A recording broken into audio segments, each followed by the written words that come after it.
As was said the other day, we're endeavoring to understand the nature of emptiness. Not emptiness, but the nature of emptiness.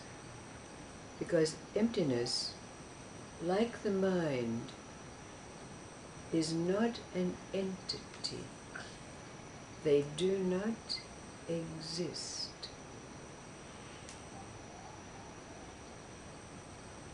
Mullah Nasruddin was making one of his many pilgrimages in a foreign land when walking down the street he had a moment of panic.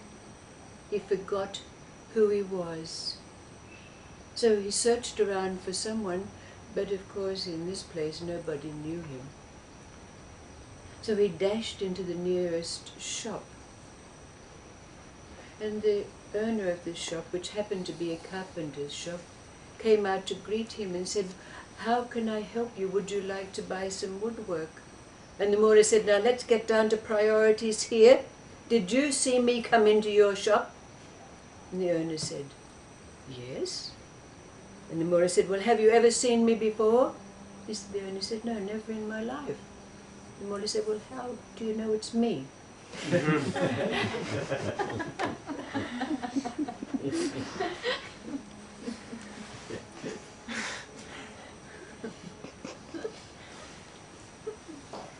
There's a story that's been told times before, but it's always been left unfinished, and there was a reason for that. But today, let's finish this story and see what it does relative to our endeavor to understand this emptiness. You know, there was that Zen master who decided to build a monastery, but he did so right next door to a Taoist temple.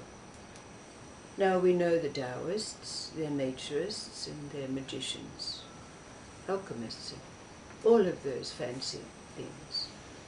So as soon as Fu Chao built his monastery, the Taoists sent all kinds of calamities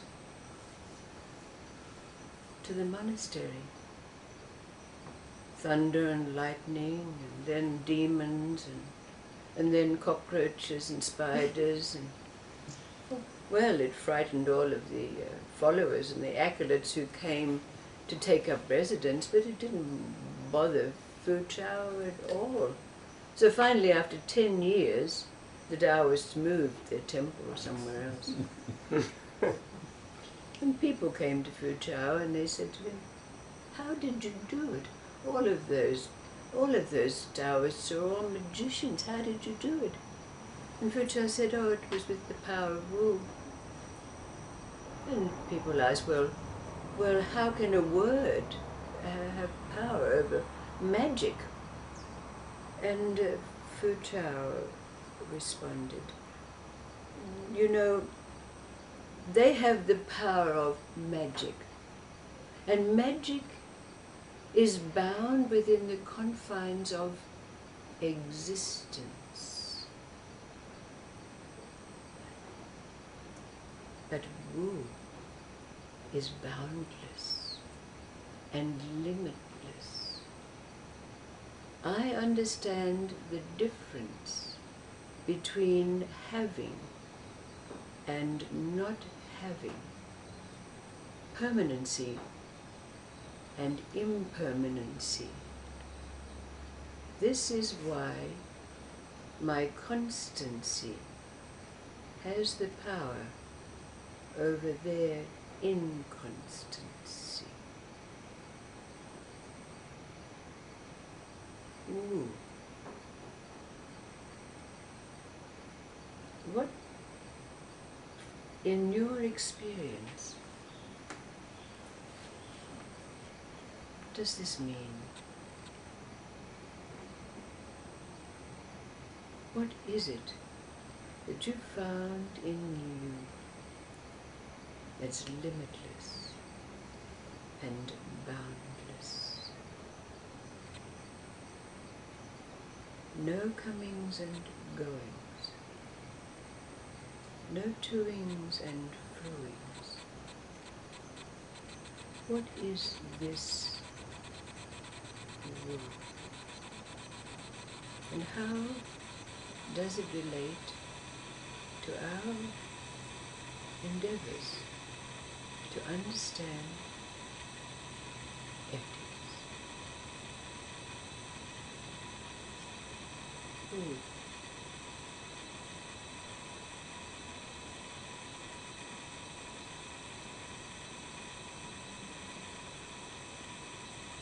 There is a clue in the word, of course, like there is in all of language, even the word emptiness.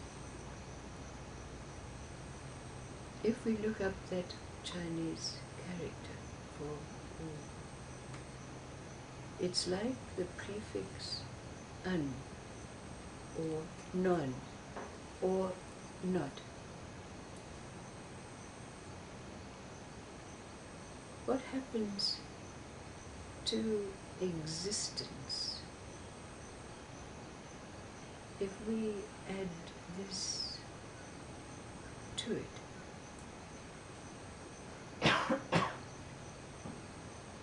Wu, un, or not.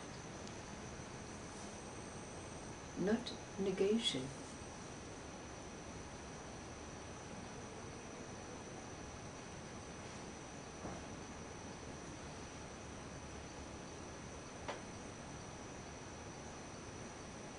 There are so many words.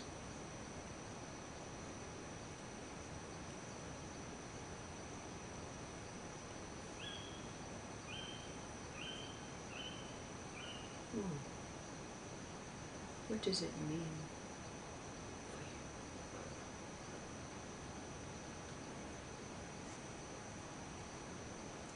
you? All possibilities exist in that In that space. There's no boundaries. That's right. So if we say unprecedented, what does it really mean? It doesn't mean not precedented, does it? It immediately makes it boundless.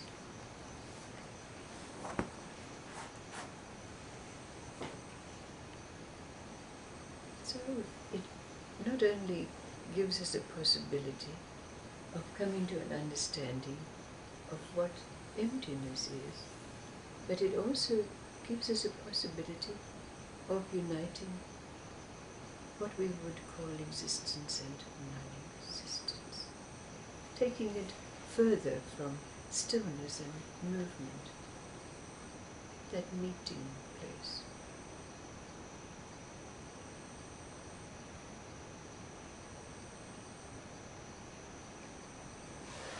See, I feel that it's like a timeless thing.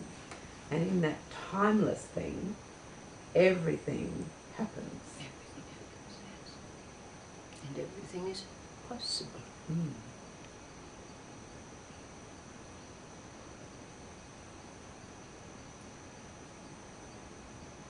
So we know then that is greater than the powers and the laws of existence.